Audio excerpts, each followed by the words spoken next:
నమస్తే మాస్టర్స్. ఇది దారపల్లి పిరమిడ్ ముందు ఉన్న వనం. దీనిని స్వామిగారు పెంచడం జరిగింది.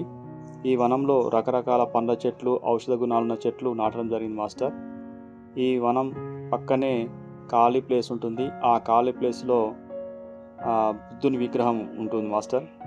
ఈ ప్రదేశంలోనే బుద్ధ పూర్ణిమ రోజు ధ్యాన మహాచక్రం జరుగుతుంది మాస్టర్. బుద్ధ పూర్ణిమ రోజు దాదాపు 1500 మాస్టర్లు ఇక్కడికి వచ్చి 5 రోజుల పాటు ధ్యానము, జ్ఞానము, సజ్జన సాంగత్యము చేసుకోవడం జరిగింది మాస్టర్. అలాగే చుట్టూ ఈ బుద్ధుని చుట్టూ కొండలు ఉండడము, ఆ కొండల మధ్యలో బుద్ధుడు ఉండడము చాలా ఆహ్లాదంగా అనిపిస్తుంది మాస్టర్. అలాగే బుద్ధుడి నుంచి ముందు చూస్తే ఆ ముందున్న వైట్ బిల్డింగే సాయిబాబా నిలయము. ఆ సాయిబాబా నిలయం పైన స్వామి గారు ఉంటారు.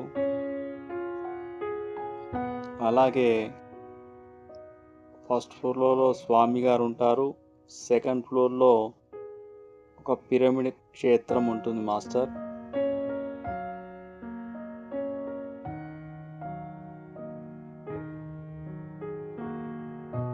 ఈ సాయిబాబా ఎదురుగానే మనకు వనం ఉంటుంది. ఈ వనంలో ఒక పుట్ట కనిపించింది మాస్టర్. ఈ పుట్ట ఎంత అద్భుతంగా, ఆ చీమలు ఎంతో అద్భుతంగా క్రియేట్ చేసుకున్నాయి చూడండి మాస్టర్. చిన్న చిన్న చీమలు ఇంత పెద్ద పుట్టను అద్భుతంగా నిర్మించుకున్నాయి.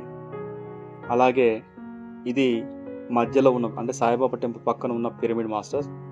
ఈ పిరమిడ్ పక్కనే శివాలయం ఉంటుంది. అంటే సాయిబాబా టెంపుల్ మధ్యలో పిరమిడ్, ఆ తర్వాత శివాలయం, వరుసగా 3 ఉంటాయి. ఇప్పుడు మనము పిరమిడ్లోకి వెళ్ళి చూద్దాము. ఈ పిరమిడ్లో ఒకవైపు ఆంజనేయుడు, రెండో వైపు మహావతార్ బాబా, మూడో వైపు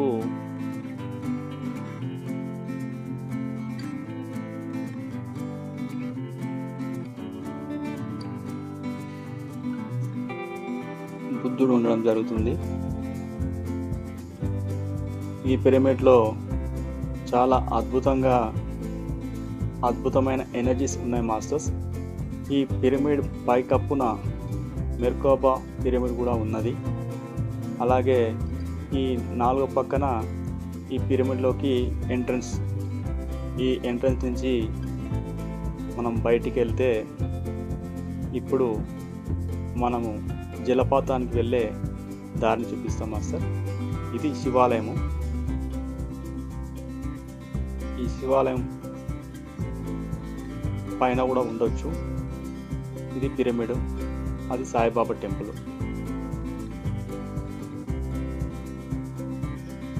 ఇది జలపాతానికి వెళ్ళే దారి. సూర్యకిరణాలు కూడా చొరబడని దట్టమైన అరణ్యం చుట్టూ చూస్తే అంతులేని పచ్చదనం. మనం అడుగు వేస్తుంటే ప్రకృతి పలకరిస్తుంది అన్నట్లుగా ఉంది. అంటే ప్రాపంచిక జీవితానికి దూరంగా ఈ ప్రకృతి దారుల్లో సాగుతున్న ప్రయాణం మనల్ని ఒక సరికొత్త లోకంలోకి తీసుకెళ్తుంది. ప్రాణవాయువును మోసుకొచ్చే చల్లని గాలి, ఆకుపచ్చ తివాచిపరిచినట్లు ఎత్తైన వృక్షాలు, మనం ఎరుకతో చేసే ప్రతి అడుగులోనూ ఒక తెలియని ఉత్సాహం, గుండెలో ఒక మధురమైన శబ్దం, ఆ కొండల మధ్య నుండి వినిపిస్తున్న ఆ జలపాతం గలగలలు.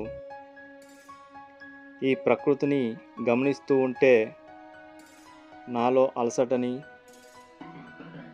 అజ్ఞానాన్ని, గతాన్ని మాయం చేస్తూ పూర్తి ఎరుక స్థితిలో వర్తమానంలో కొలువై ఉంటాము.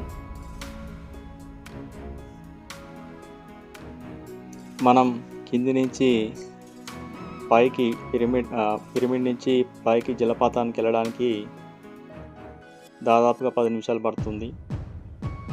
అలా నడుచుకుంటూ వెళ్తుంటే మనకు ఎంతో అద్భుతమైన ప్రదేశానికి వెళ్తున్నట్టు అక్కడ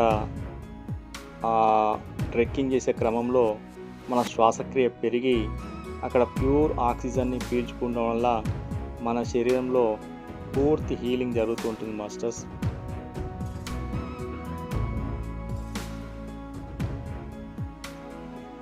ఎక్కడ చూసినా పచ్చదనంతో నిండిపోయి ఉంది. చుట్టూ కొండలు, ఆ కొండల మధ్య నుండి జలపాతం, ఆ జలపాతం నుండి వచ్చే నీరు ధారలాగా ప్రవహిస్తూ ఉంటుంది. అందుకనే దీనిని దారపల్లి అంటారు.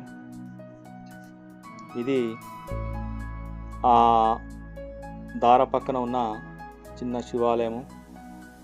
ఇప్పుడు మనము జలపాతానికి వచ్చేసాము. బ్యూటిఫుల్ కొండ కోణలు చీల్చుకుంటూ పాలదారలా దూసుకొస్తున్న జలపాతం అద్భుతం. చుట్టూ అల్లుకున్న రాళ్ళు, పచ్చని చెట్లు, వాటి మధ్య నుండి ఉవ్వెత్తున ఎగిసిపడుతున్న జలపాతం నిజంగా ప్రకృతి ఒడిలో దొరికే ఈ ప్రశాంతత మరెక్కడ దొరకదు.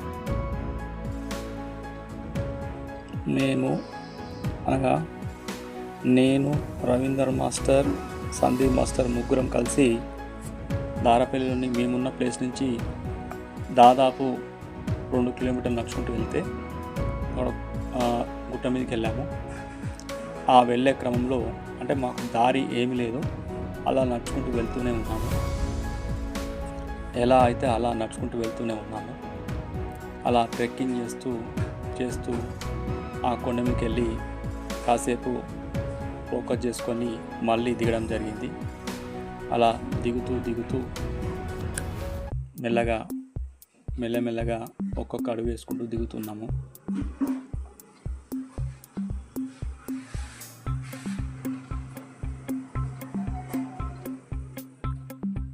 సందీప్ మాస్టరు ప్రతి ఒక్క విషయాన్ని మాకు కూలంకషంగా చెప్తూ అలా ట్రెక్కింగ్ చేస్తూ కిందికి దిగుతూ ఉన్నాము. దిగుతున్న క్రమంలో కింద ఒక జీడిపప్పు తోట ఉన్నది. ఇక్కడ ప్రధానంగా వీళ్ళు ఈ జీడి వ్యవసాయం చేస్తారని చెప్పడం జరిగింది. ఇక్కడ సందీప్ మాస్టర్ వాళ్ళ ఫ్రెండు వేరొక మాస్టరు 2 ఎకరాలు తీసుకొని తను ఒక ఆశ్రమంలో నిర్మించుకున్నాడు. చూడండి, ఈ గుడిసె వేసుకొని ఇంట్లో ఫోకస్లో కూర్చునేవారట. కానీ వర్షాకాలంలో వర్షం వచ్చి ఇప్పుడు కొద్దిగా అంత బాగాలేదు. ఇప్పుడు ఇక్కడ సాధన చేయట్లేదు. ఇది 2 ఎకరాల్లో చాలా రకాల పండ్ల చెట్లు, జామ చెట్లు, రకరకాల మామిడి చెట్లు పెట్టడం జరిగింది.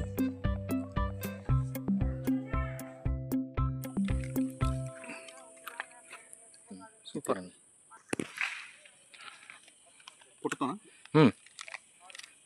జ్యూసీ ఉంటుంది, కొద్దిగా వగరుగా స్వీట్గా, స్మెల్ కూడా బాగుంటుంది. పెట్టుకోవచ్చా మనం ఇక్కడ?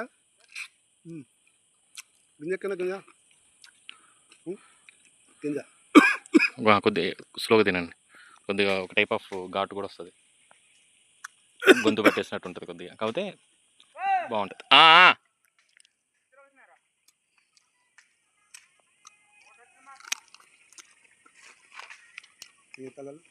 పుల్లలకి